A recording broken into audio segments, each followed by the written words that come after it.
불안한 시대의 20대, 30대가 실제로 도움되는 돈 관리 방법을 아주 현실적으로 정리해 보겠습니다. 그런데 더 힘든 건 내 마음이 급해진다는 거예요. SNS를 보면 누군가는 투자로 돈 벌었다고 하고, 누군가는 코인으로 한방했다고 하고, 누군가는 부동산으로 올라탔다고 하죠. 그걸 보다 보면 이런 생각이 듭니다. 나만 뒤처지는 거 아니야? 나만 제자리야? 이 감정이 커질수록 우리는 실수하기 쉬워요. 오늘 영상에서 딱 하나만 기억하시면 됩니다. 돈 관리는 대박을 내는 기술이 아니라 실수하지 않게 만드는 구조입니다. 많은 분들이 돈을 모으고 싶어 할 때 제일 먼저 하는 실수가 있어요. 바로 조급함 때문에 위험한 선택을 하는 겁니다. 예를 들면 갑자기 레버리지 상품에 들어가거나 급등하는 코인에 따라 들어가거나 한 종목에 올인하는 거죠. 그 순간엔 뭔가 나도 빨리 따라잡는 느낌이 들지만 문제는 그 선택이 내 실력으로 움직이는 게 아니라 감정으로 움직인다는 점입니다. 감정으로 시작한 투자는 감정이 흔들릴 때 무너지기 쉽습니다. 그래서 오늘은 감정이 개입할 틈을 줄이는 방법으로 접근해 볼게요. 그 방법이 뭐냐면 자동화입니다. 돈 관리를 잘하는 사람은 의지가 강한 사람이 아닙니다. 오히려 의지가 약해도 괜찮게 만들어요. 내가 매번 마음 다잡지 않아도 돈이 알아서 흘러가도록 레일을 깔아둡니다. 자동화의 핵심은 3단계로 생각하시면 쉬워요. 첫 번째, 월급이 들어오면 먼저 빠져나가게 만들기. 월급이 들어오면 보통 생활비부터 쓰기 시작하죠. 그런데 그렇게 되면 남는 돈으로 투자하려고 할 때 항상 부족하게 느껴집니다. 그래서 순서를 바꾸는 겁니다.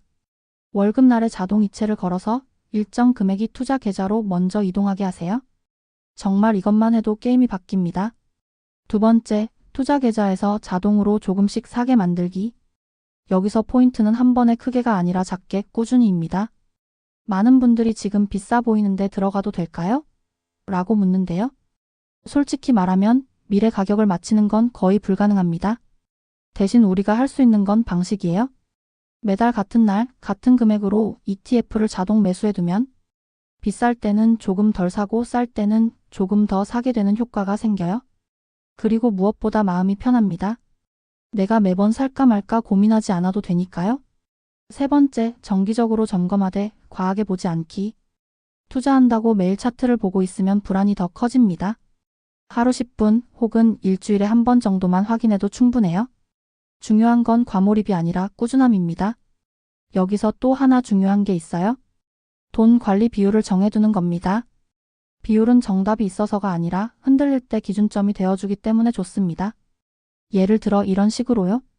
생활비는 20에서 30% 정도, 저축과 투자는 40에서 50% 정도를 목표로 하고, 보험 같은 건 필요한 만큼 최소로 정리하고, 연금은 가능하면 꾸준히 넣는 거죠.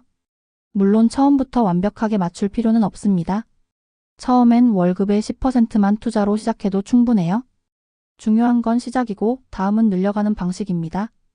10%로 시작해서 익숙해지면 15%, 20%로 올리는 거예요.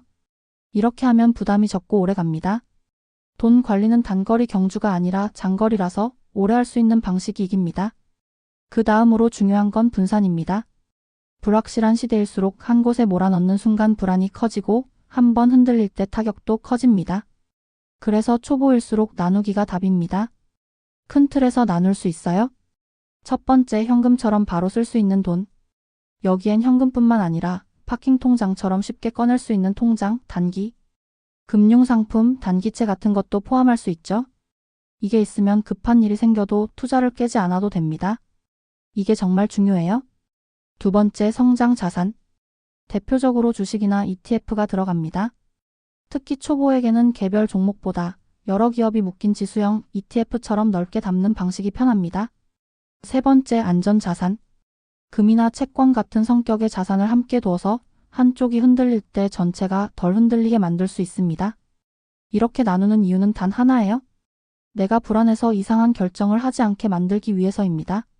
그리고 20대, 30대에게는 정말 강력한 무기가 하나 있어요. 바로 시간입니다. 많은 분들이 수익률이 중요하지 않나요? 라고 생각하는데 수익률도 중요하지만 시간은 그 자체로 힘이에요. 작은 돈이라도 오래 굴리면 결과는 달라집니다. 그래서 저는 완벽해지고 나서 시작이 아니라 작게 시작하고 하면서 배우기를 추천합니다. 오히려 1억 모으면 그때 시작할게요. 이 생각이 위험해요. 그때 가서 큰 돈을 넣으려면 부담이 크고 경험이 없어서 흔들릴 가능성이 높습니다.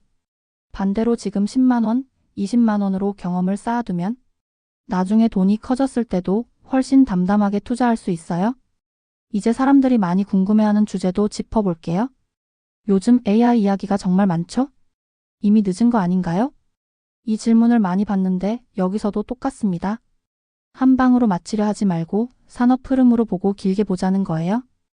AI는 분명 변동이 클 수 있어요. 하지만 기술이 확산되는 흐름 자체는 길게 갈 가능성이 큽니다. 그래서 특정 회사 하나에 몰기보다는 관련 기업들이 묶인 방식으로 나누는 전략이 더 편합니다. 이렇게 하면 성장의 기회를 챙기면서도 한 종목 리스크는 줄일 수 있어요. 그리고 마지막으로 정보는 줄이세요. 요즘은 정보가 너무 많아서 오히려 판단을 망칩니다. 뉴스레터든 유튜브든 몇 개만 정해서 루틴처럼 보는 게 좋아요. 여러 채널을 돌아다니며 불안을 키우는 대신 정해진 시간에 짧게 확인하고 끝내는 방식이 더 건강합니다.